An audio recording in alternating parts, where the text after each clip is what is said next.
Welcome to The Right Angle, the podcast that's more about the process than the perfection. I'm Abby.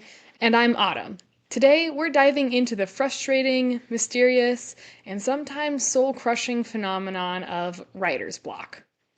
We're not just venting today, though there may be a little bit of that.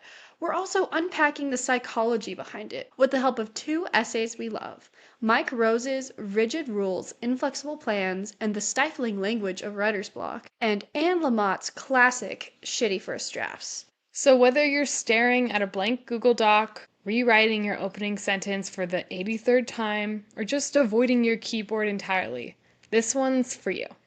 Let's start by going back to our own writing desks, times we felt completely stuck, and how we tried to claw our way out.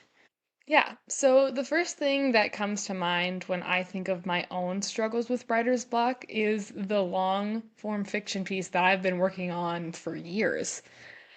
Oftentimes, when I approach writing it, I get stuck because I like to write things in chronological order. Abby knows this very well. Yeah.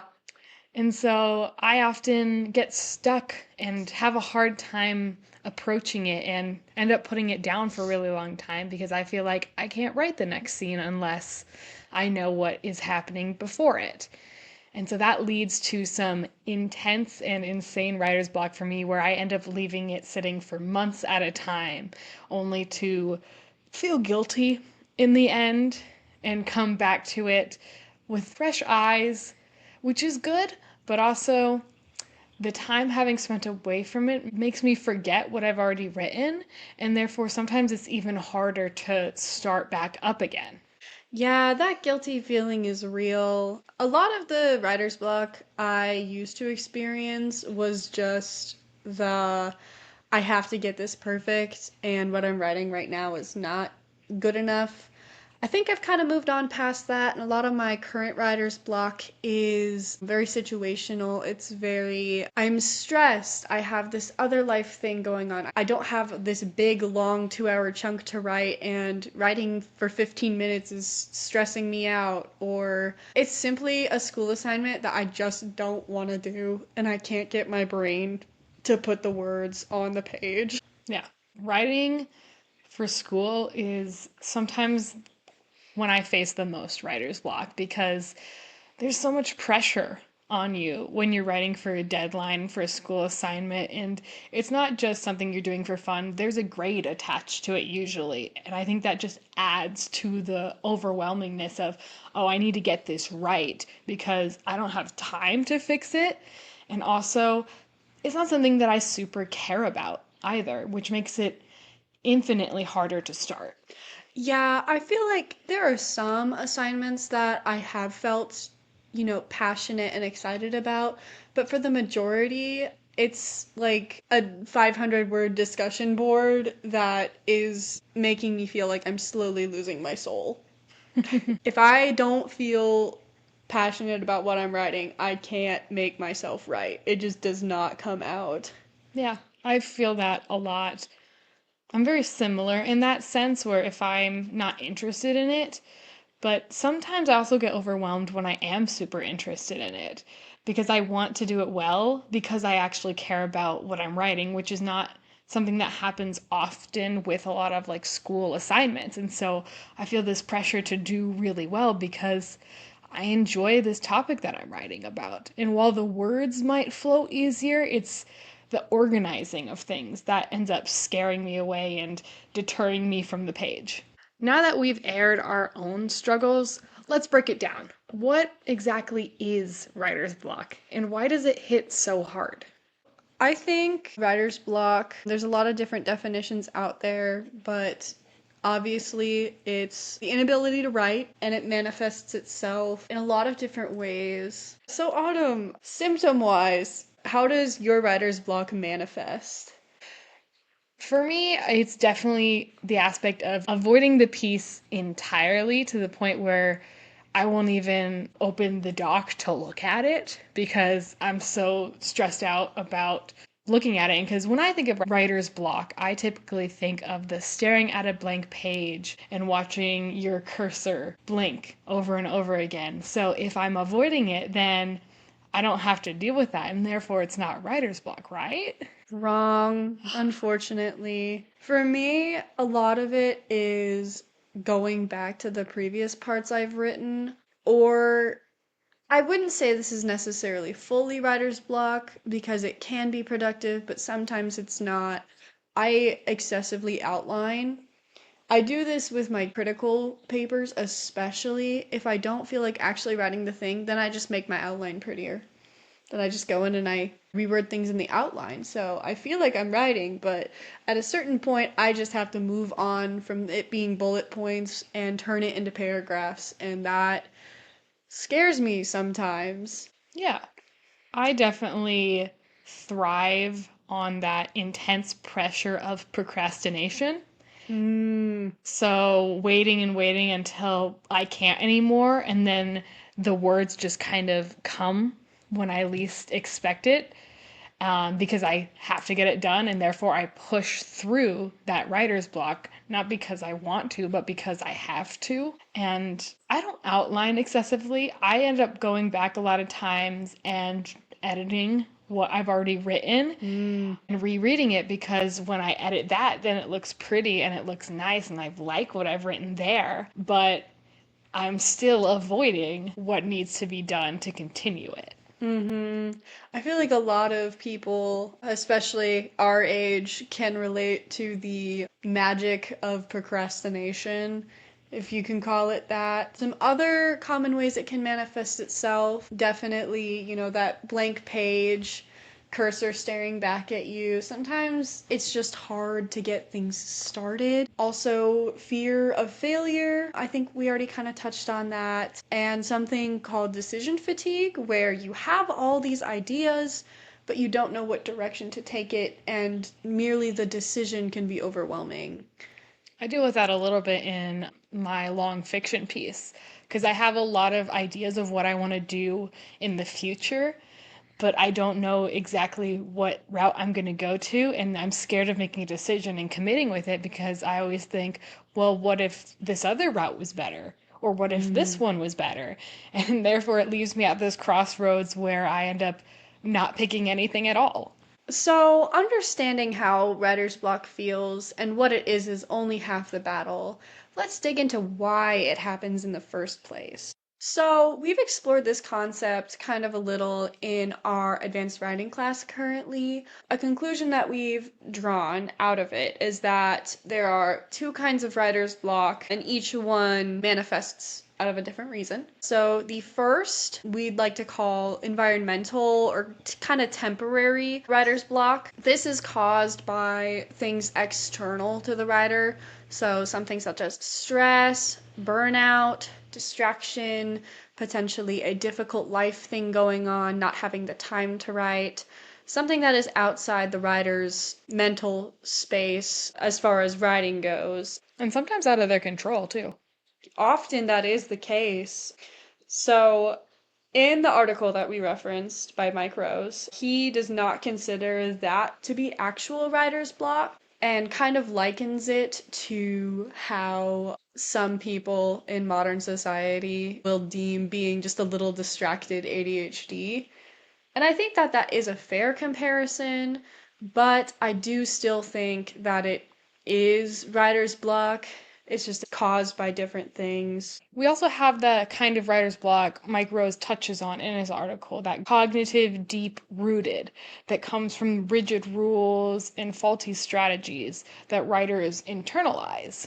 The article he wrote was based on several testimonials from these different college students, and in them, he goes over a set amount of students who frequently experience writer's block and then a set of students who don't. And from that, he pinpoints the individual faulty rules inside the blocked writer's mind that have been keeping them from writing. Essentially, a fundamental belief of how writing should be done is impairing these writers, which is a much more serious issue than the external type that we talked about. I guess some examples would be from the article. I remember one student mentioned not being able to move on until they could get that perfect introduction because they felt that the intro had to be perfect. They had to have a snappy hook, and they weren't okay with just moving on and writing the rest of it. Yeah, mine's a little similar. The fact that I feel the need to write chronologically, and mine's less about perfection, more of just I need to know what happens first before I can decipher what happens next, which is a big writing fallacy almost in the way I think about writing, which brings up a lot of problems.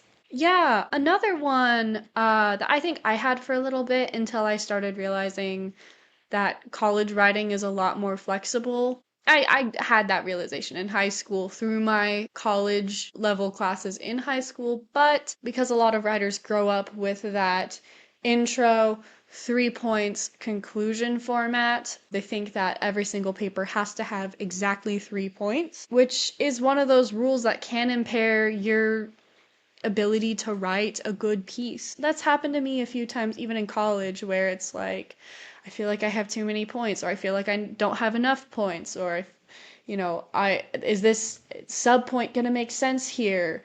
But it's okay to have a different structure as long as that structure is serving the overall point you want to make and you're making your structure clear.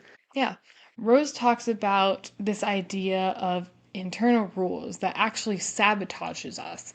Like, I know you, Abby, like to have a very nice outline before you write. And those rules feel logical to us, but they end up becoming traps. So once you know why you're stuck, how do you start moving again?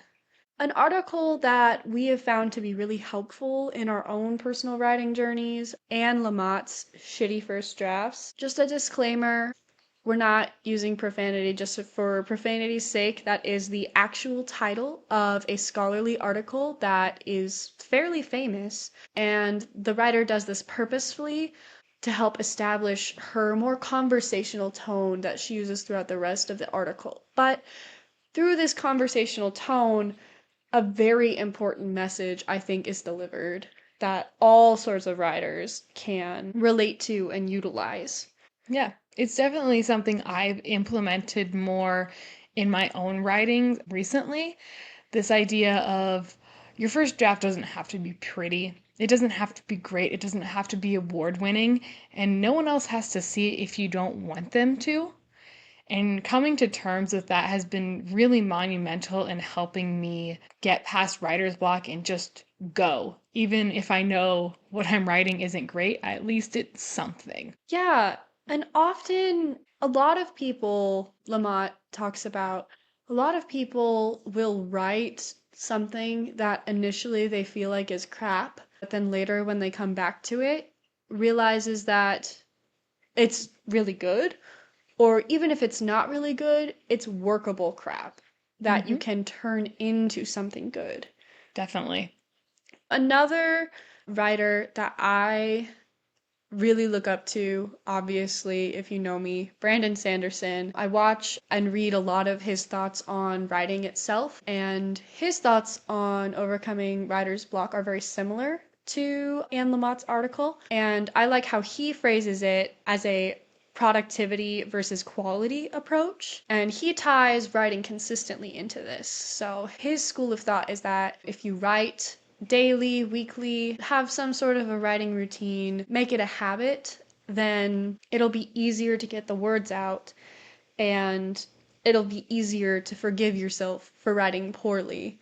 And then refining the quality later as a part of your writing routine. But I really subscribe to that. I really like it. It's almost like tricking your brain into just word vomiting a bunch of words. That way you can go in and prune the ones you actually like later.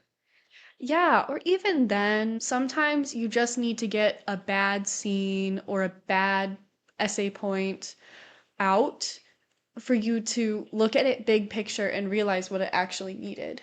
Hmm. I can't tell you how many scenes of my novella that I have written, trashed, and rewritten. And I have taken these little pieces of these scenes, like little puzzle pieces, and just put them where they actually fit better. But because I was able to get those crappy drafts out first, I can see how the elements of my story are working together narratively, and then fit them together in a way that makes better sense. I think a lot of things we end up talking about with our peers and our professors are strategies we use to combat writer's block. Yeah, so outside of, crappy first drafts, there are other smaller, more kind of gimmicky advice we use and we can give. It's not like a end all be all cure for writer's block, but sometimes it is the little things that help. I know because I did a presentation on writer's block for our class. The activity I included in the end was related to 3 websites that you can use to write. Essentially, it was 3 websites that motivated you to write via one showed a picture of a puppy or a kitten every 100 or 1,000 words, whatever you wanted. Another one, if you paused for too long, your screen would turn red and it would start yelling at you, you should be writing, over and over until you start typing again. And the third would delete all of your work if you stopped for more than 5 seconds. And so we played around with these. They can help occasionally, but I think it's more of just a fun gimmick, situational kind of thing. Yeah, but I think looking back at some strategies that have worked for me in the past is definitely talking to people and verbalizing what I want to do with others. A lot of times, me and Abby will sit in our living room and just chat about our current projects and brainstorm off of each other. And that allows us to get our creative juices flowing, and that makes it easier to write. And also the fact that we've told someone, and so there's almost this external push to continue and to get it done so that you can show them all this work that you've done and you can show them, hey, look, I made this and you gave me some of the ideas. Look, see these ideas? You did that. That is so real. It's like, ooh, I said I was going to write this. Now I have to write this. Mm-hmm. One last strategy that I think is helpful that I see a lot of writers who write very often adhere to is to read a lot. Yep. Whether that's, if you're a critical writer, read critical works. I mean, that's part of the process is research, but even then, just reading critical works for the sake of it, for the craft. And obviously, if you're a fiction writer or poetry writer or something in the creative world, read creative writing. I mean, reading it is such a great teacher. Not only is reading it such a great teacher, but it also continually puts you in this mindset of words creating things. I Mm-hmm. don't really know how to explain it. It just, whenever I read around the times that I'm writing, I feel like it just comes easier. Yeah. And I think it is that aspect of reading teaches us something about our own writing because we can see things that we like and things that we don't like that we can apply in our own Mm. writing. And a lot of times when I'm reading, see ideas pop up in my head and I'll see an author do something cool with a character and I'll be like, oh, hey, I want to try this, but in my own version and see how I can play with this trope. Or you do that with I D&D. do that with D&D a lot. But that's a story for another day. So, whether it's Lamott's permission to write badly or just reading for the sake of reading, there are always ways forward. Definitely. So, maybe writer's block isn't a wall, it's more like a detour sign sent from your brain. And maybe it's not something you have to beat, but something to understand. Whether you're tangled up in perfection, rules that don't serve you, or just need to give yourself a break. Honestly, I think my biggest takeaway is to just allow myself to write badly. I mean, after all, our podcast tagline is, about the process, not the product. So, allowing the process to actually happen and being okay with it being a part of the process. And not getting bogged down by that blank page, that blinking cursor, and knowing that blank page isn't a blank page. It's a canvas where you can write and express yourself. Thank you so much for listening, guys. Feel free to drop your own experience with writer's block or your own advice for overcoming writer's block in the comments below. So that's it from the right angle, where we know the real story is in the process, not the product. Until next time, write boldly, revise gently, And and stay stay weird. weird.